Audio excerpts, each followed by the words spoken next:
Ladies and gentlemen, it has been entirely far too long since I've made a consistent amount of videos. That's not including the test and other footage I've made in the last year and change, or 2 years? I hope not. Anyway, long story short, I do have a job. Currently I guess you would call tier 1.5, soon to be tier 2. I handle a touch of, I'm a dumbass, my printer's broke, this is busted, and blah blah blah bullshit. Along with, let's set up all these servers with VMware and configure this and configure that and configure this NAS and then start configuring these SANs and break into these switches and configure this, configure that, that kind of thing. Anyway, so I have, again, because I'm in IT for work, that also extends into my hobby, which is why I work in IT. I like to do what I do, both for work and for pleasure. Right now you're looking at my latest acquisition, which is a server class Intel board. I'll put the specs and the model under happy ass crap in. I usually like to have that out in front of me, but I don't. 24-pin ATX, 2 Intel Gigabit Ethernet. I think one of these might have a lights out management type of shit. I think it's got either ATI or Matrox video on it. I have to look. I don't remember. It's been a while since I picked this board up. 6 slots for memory, DDR3. I've got 16 gigs of this shit in there right now. It's a socket 1156. I believe it is a 3400 series chipset or something of that nature. I'll put the exact chipset in the fucking comments of the video and shit. I've got a big fat fucking cooler for it. It's got a quad-core Xeon on it now. I thought it was a 3440. I've forgotten I bought a 3430 like a dumbass, which means it's quad-core, no hyper-threading, where for another 20 bucks more than the 40 I spent, I could have got a 3440 or a 3450 or a 3460 and got all quad-core hyper-threading at the same wattage usage. I tried to get, instead of an X3440, 50, or 60, I tried to get an L3400 series, like a 3420 or a 3406. And while this processor is 40 bucks, the rest are 70 and 60 and 80 and whatever, a L series chipset, which is their low wattage, low voltage chips, are over $200 because IBM and HP, I believe, were the only two that used them. I think Dell tossed a few of them in their servers too, but that might have been the old 771 socket low voltage series. The benefit of that is this is 95 or 65. I believe this is 95 watts. The hyper-threaded ones are also 95 watts, but the low-voltage series is 30 and 45 watts. This is 2.4 gigahertz. I could have got a quad-core hyper-threaded that was also 2.4, 2.5, or 2.6, or 2, whatever the fuck, or almost 3. But I didn't. The other ones would have been like 1.86, which for what this fucking thing is doing would be absolutely fine. We'll revisit that later. I'll re-chip this bitch and set the other. I could probably gank the chip out of my other Dell. It's an 1156 as well and stick that shit in here. But I don't really need a whole lot of processing power here because this is mostly a storage server, and I'll show you what's going on in a minute. EPS power connector for higher power CPUs. You see this on the cheapest of power supplies today even. Unless you buy the cheap Chinese shit, and if you do, you're a dumbass and you deserve to have it burned down your house. If that happens, I'll be sorely sorry if that happens to you, but still, you're fucking moron. Okay, so next, you've got a couple of 4-pin fan connectors and some other shit. Some capacitors all over the fucking place. A few heat sinks, a couple other bits and bobs. Related to VRM. There's your twattery. There's the CMOS battery, little nickel shit. Various artifacts and crap on the board. Various headers and crap on the board. There's your one USB header in the corner. The nice thing about that little sucker, that's good for embedded shit. So if you take ESXi, for example, VMware ESXi, which is their hypervisor product, or even Citrix Zen Server, I believe you can do this with now. You can install it on a key where your entire storage array is just dedicated for that shit. There's 6 onboard SATA ports. It's fake RAID, so no VMware support. There are boards with integrated RAID controllers. I do have a 1U server that's got a Core 2 Duo in it. It's a 775 board. And what's really funny is, well, that's a 775, Soho style server board. It's got real RAID on it. It's got real Adaptec RAID, which is funny. And you can switch between Intel and Adaptec in the BIOS and switch what's connected up to it. I forget what it does, but a long story short. PCIe X16, 2X8s. These are 2.0. These are PCIe 2.0 revision. This is PCIe 1.0, 8X, and 4X, I believe, or this might even be 4X and 2X. I forget what the deal is. You can even look in there and see the artifacts on there, I think. Maybe not in this light. But anyways, I'll, again, pull the specs. The reason why that is there's, I believe, an extra PCIe bridge chip in this. And this CPU and this architecture only supports XYZ amount of slots. I have another Xeon board that was custom made by Trenton Systems that's got 2 CPUs in it. And that system has 1 QPI link on the chipset. I think this might have 1 or 2, maybe? I don't remember if it's 1 or 2. But anyway, those are back-end links. It's like a high-speed bus for the processors, kind of, so to speak, in layman's terms. Very vague in layman's terms. It may not even be 100% correct to use that specific term. But long story short, it's essentially a high-speed communications bus between the chips. And what they do on that is they take 1 PCIe X16 1.0, 2 PCIe X8, a PCIe 2.0 X16, and 2 PCIe 2.0 X8s, and they connect 2 to one chip and 1 to the other chip, because it can do 2 X8s or 1 X16.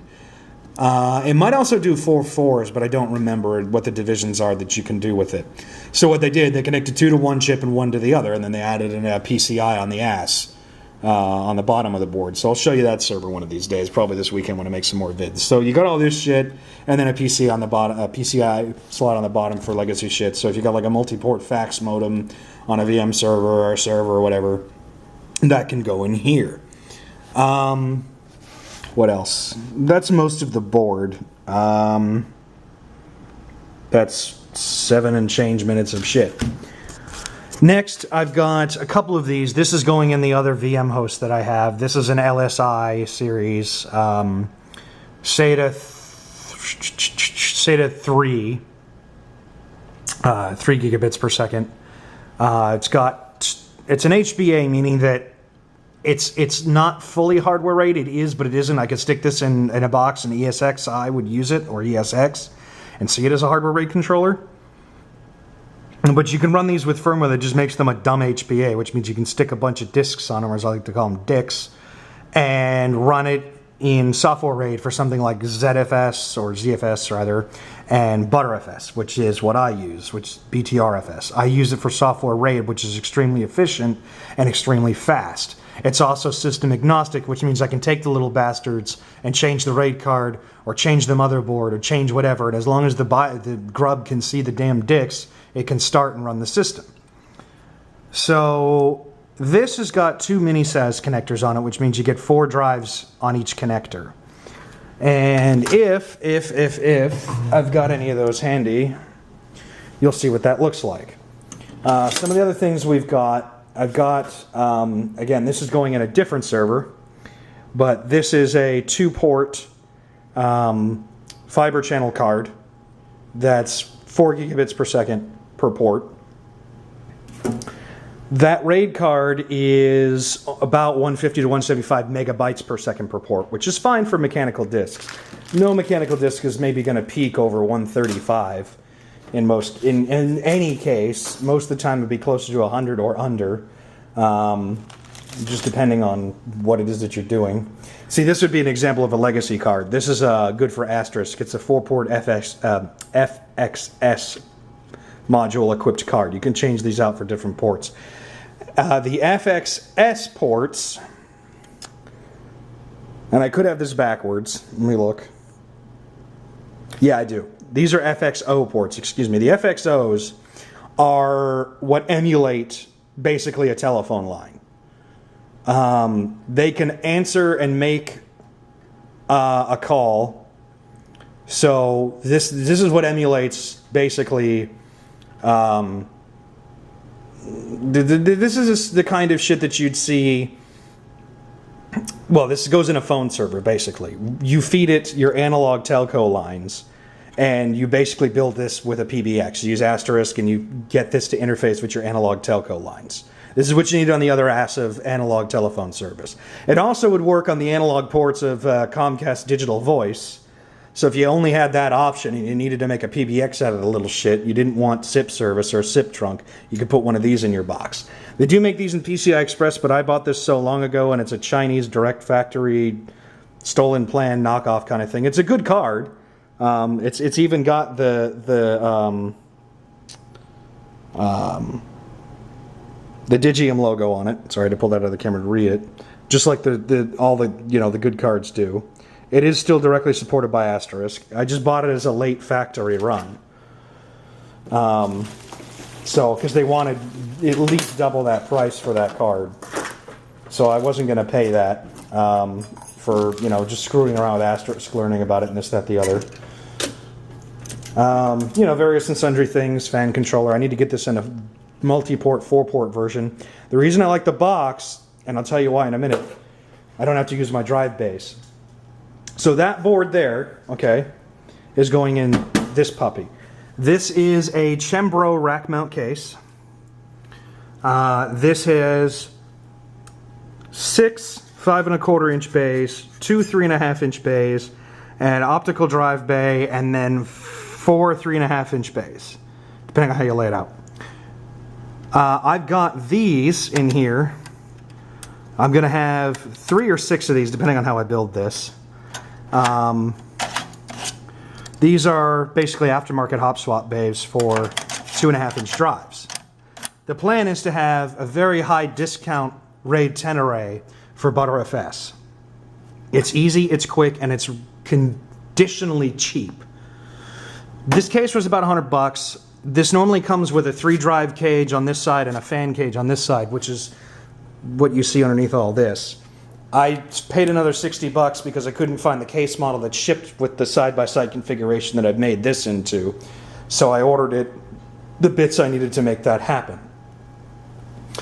This case weighs not a ton, but it is very heavy. It's 1.2 millimeter steel, which is great.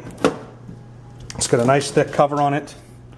And then here you can see the room that's in here. I've just got to drive in for test fitting to see what my clearances are. You've got an 80 mil fan in the front, and again the 4 3½ inch bays in here. You can turn those into 8 2½s with adapters, which I'll probably be doing. You've got, again, the 6, or in total, 3 on either side, bays for 5¼ inch devices. This is your power supply area.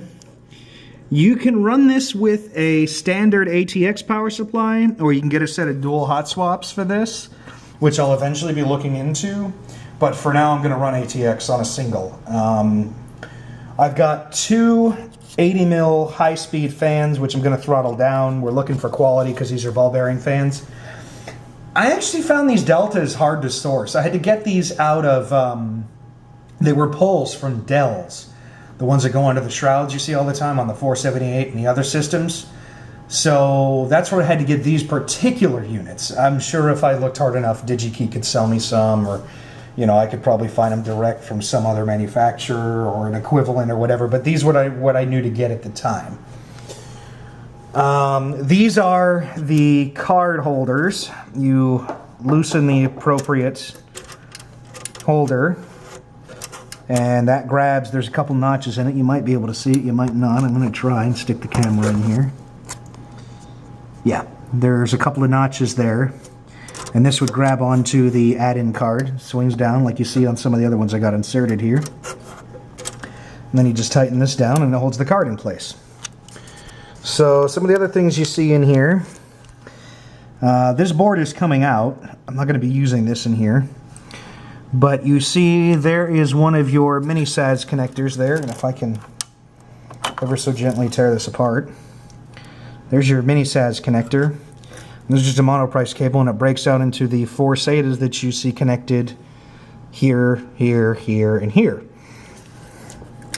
Okay. I'm just going to plug this bastard back in blind. You get to see it, but I can't. And there we go. Click. These hot swap bays are about $67. These 5 1/4 inch bay units. I forget who it was I bought these from. Oh, these are Icy Docks. Icy Dock makes these. I love them. I've got another one in my VM host, actually. So that's basically the case. The add-in cards I've got for it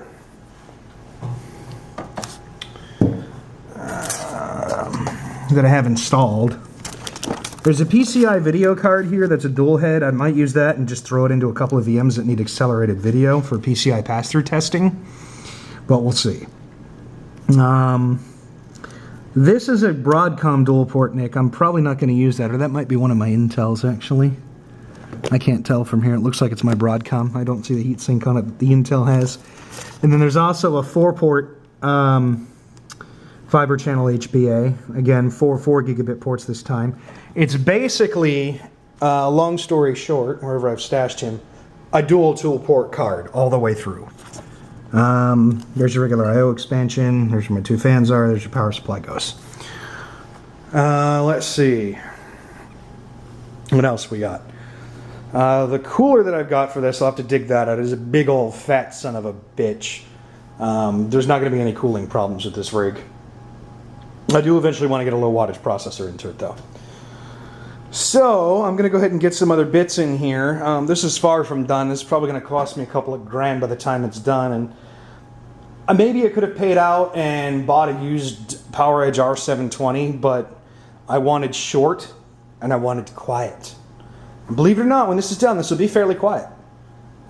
It will have proper cooling, but it will be quiet, which is exactly what I'm looking for. And Dell can't sell me that. Not to mention I can put any fucking thing I want in it with the Dells. I've had BIOSes that complain of PCIe first-gen cards and all kinds of fun shit that they shouldn't be bitching about, but they do, and Dell doesn't give 3 damns. And that's fun, that's whatever, that's enterprise. They make you buy different shit. At least with this, what I buy is what I buy, and it's mine. So that's kind of the debate for me on it. On the enterprise side, though, the true enterprise side, if you're going to run shit like this, keep an immediate, readily available spare. Keep spare parts, spare disks, spare boards, spare chips, spare memory. Enough to almost build an exact replica, well, basically to build an exact second replica of whatever you're running. If you're going to go enterprise level with something like this. I suggest running PowerEdge hardware or ProLiant hardware or, you know, IBM's equivalent. I forget what they call it these days. Technically Lenovo now. But that's neither here nor there. This is Soho shit. This is small business stuff. This is great shit right here. If you can base your company around a Linux model, or you've got a Linux sysadmin that can handle running this, which is really not as difficult as you think. It just depends on how far into IT you want to get with your own company. This can run your shit. As far as home stuff goes, fuck. This is above and beyond any standard home shit. But if you want some good quality shit for your home or your small business, this is where you start. Likewise, don't buy things like that. We'll get into that in another video. But that's enough of that. Anyway, let me see. I'll go ahead and stop this here, and I'll go ahead and get the cooler out for this. And we'll come back when I've got some more shit together. So I bid you adieu.